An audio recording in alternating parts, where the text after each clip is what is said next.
Welcome, everybody, to a special edition of the Good Morning Friends podcast. Today is exciting because we are starting the first of 3 episodes interviewing someone very special to us tape listeners. It was an honor and a blessing to me to be able to sit down and talk with the original tape boy, Brother Jim Maguire. I'm sure each of you will enjoy this as we get to hear about the life and experiences Brother Jim had as Brother Bram's personal secretary and tape boy. Without any more delay, let's listen in. Brother Jim, tell us a little bit about yourself and maybe your early life or where you're from. Anything you want us to know about you. Okay. Anything to do with religious life happened on August 11th, 1954. I was 15 years old. My dad and Mom took off someplace and said, Jim, I want you to take care of finishing up rod weighting in a quarter section of land, okay? You're going to have to do it yourself, so you figure out how you have to do, get the truck down there, whatever. Okay, so I did that. And when I was finishing up, you got to finish the field. You trim it, Every time I come around, there was beautiful blue sky, 2 clouds in it. And every time I come around, the clouds are a little closer. The 4th time, they formed a cross. Wow. So that was the first thing I said. I remember at the time, I don't know what that meant, but I know it meant something.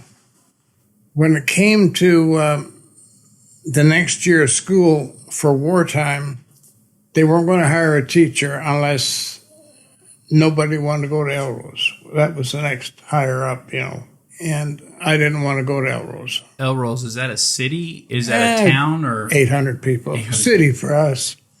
It had 2 streets, you know what I mean? But that was a bigger school. A bigger school that had more teachers.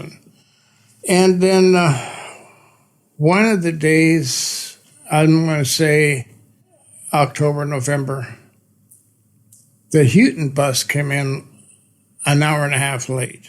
Our wonderful teacher took everybody, there was 8 people on that bus, and criticized them jokingly how it was nice to have them come be with us that day, And when Fran came her turn, he said, well, Fran Sothman, got a little ahead of myself, it's so nice of you to join us today. And I looked at, I'd heard about her and didn't know who she was. And a voice told me, one day you'll marry that girl. Really? And I'm like, I stayed away from her as far as I could. I was 16 years old. I was going to be a ball player. I didn't want to get married. So that went for a while. Then actually how we got to meet, a bunch of us kids would go to the next town. They had a nice restaurant there. And we'd go and eat. Fran and I were the only 2 that didn't smoke. So eventually we ended up sitting beside each other.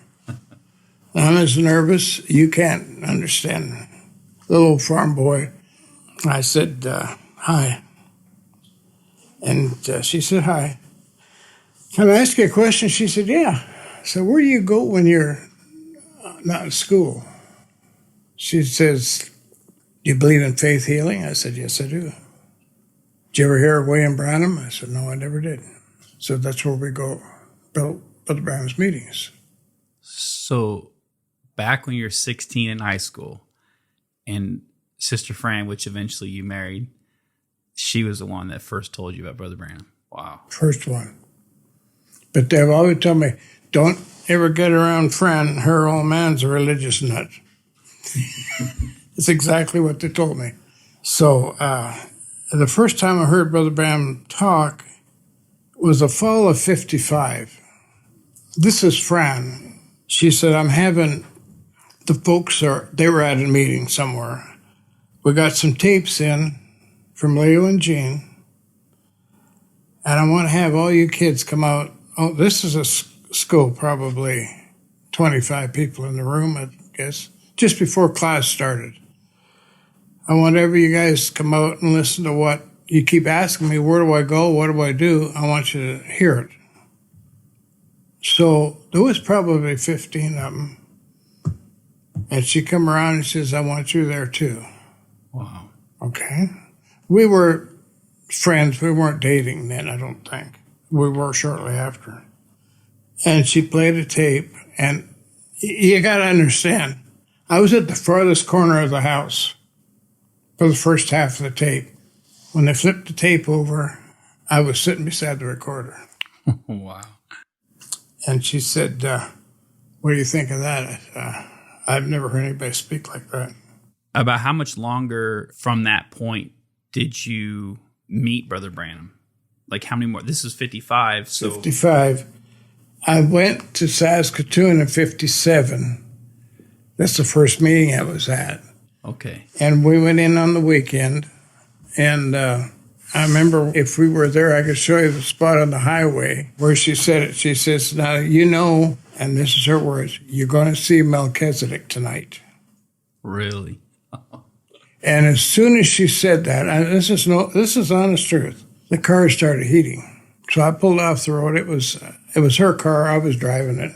And there was 3 or 4 girls went in with us.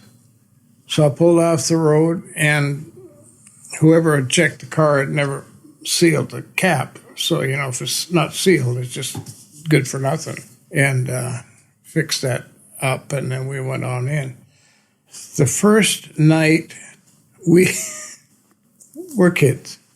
We went up, sat on the deck, upper deck, you know, as far away as you could get. And Brother Bam said, anybody that wants to feel like they want to give their heart to the Lord, raise your hand. So I raised my hand. And I remember a friend looking around like, did okay. Second night, we were down in the second row. And the second night, Brother Branham, all the preachers were sitting on the front row that sponsored or helped sponsor or were ministers, you know. And Brother Branham went down the whole list, or all of them, where they were from, you know, what church they pastored, how many family they had. It was 25 of them, I think. My. I went through every one of them. Never missed anything. Wow. And so we went back to the hotel then, and Fred says, what do you think of that? I remember what I told him. I said, that was more than a man. Amen. It's the first night he talked about that boy, and it's on the tape. On the tape, he came back and talked about it. The hunchback boy. Okay. I was watching when he said, okay, you can open your eyes now. And he put his hands on it, and it straightened up to just like that. He was 12 years old. I've never seen anything like that the first time. And I was having to be there and watch it. So it was awesome. A couple of months later, Brother Branham was in Edmonton in August. And, of course, August is time for harvest.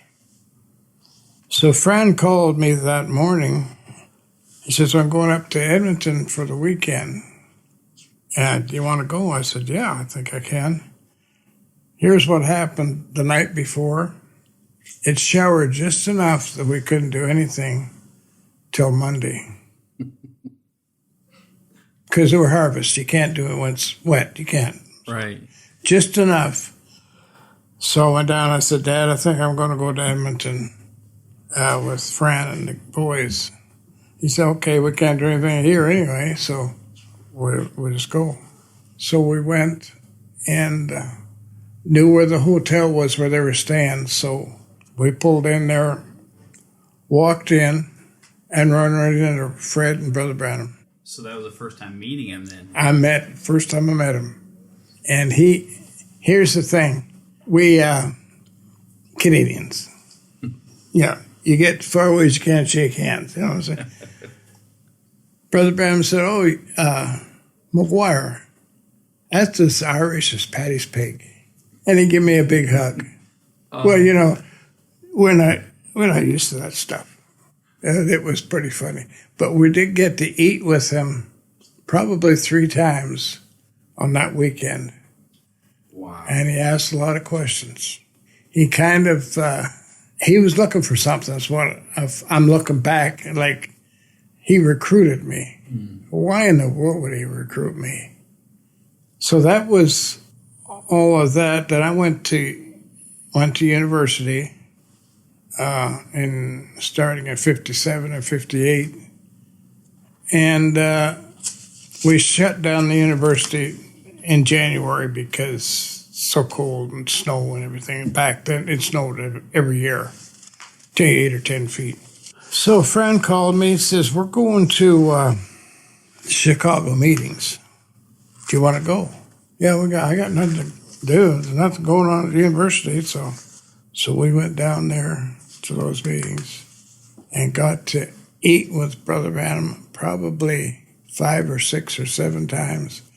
And we were at a table like this, and every time but one time, Brother Branham sat where you were in front, and I sat here. And he talked to us personally. My. Do you remember anything from those conversations that you had with Brother Branham sitting right across from him those many times? He eventually said that you can't farm. You told me you can't farm. We didn't have I didn't have enough land. And you don't like school. No, I'm not a school person. Then come on down and sojourn with us. Wow. So. Were you and Sister Fran married at the time, or are you still dating? Or dating. We went home and got our paperwork up ready for moving down then. In October 58, somebody got married. So Brother Branham was going to come on up and marry us. But my sister was in the hospital with a child.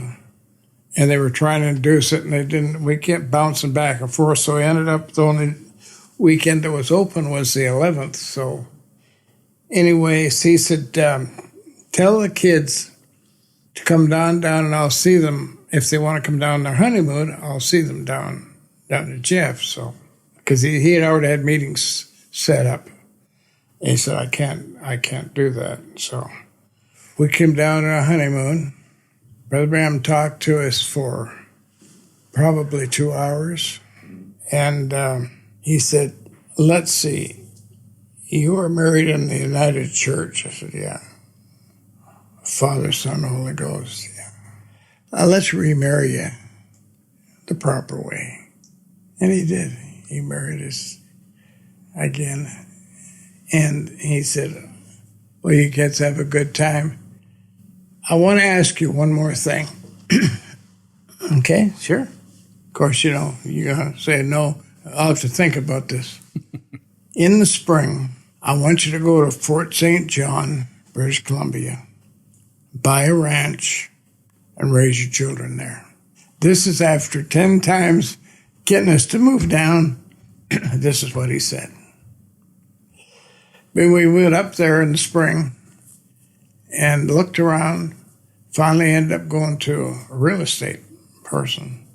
I said, is there anything for sale? And I remember the guy saying, just almost starry-eyed, I've been here for 26 years. First time I've ever seen a place with nothing for sale. Wow. So we came back.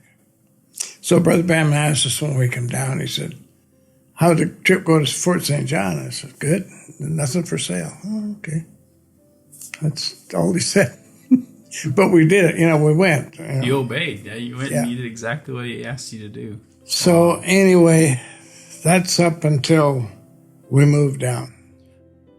Wow. I sure enjoyed that. I loved hearing about how he heard of Brother Branham and his first experiences seeing him in person. I trust that you did as well. Well, this wraps up this part 1 of 3, and I can't wait to hear more. Thank you so much for joining us, and I look forward to the next episode. Until then, God bless you and shalom.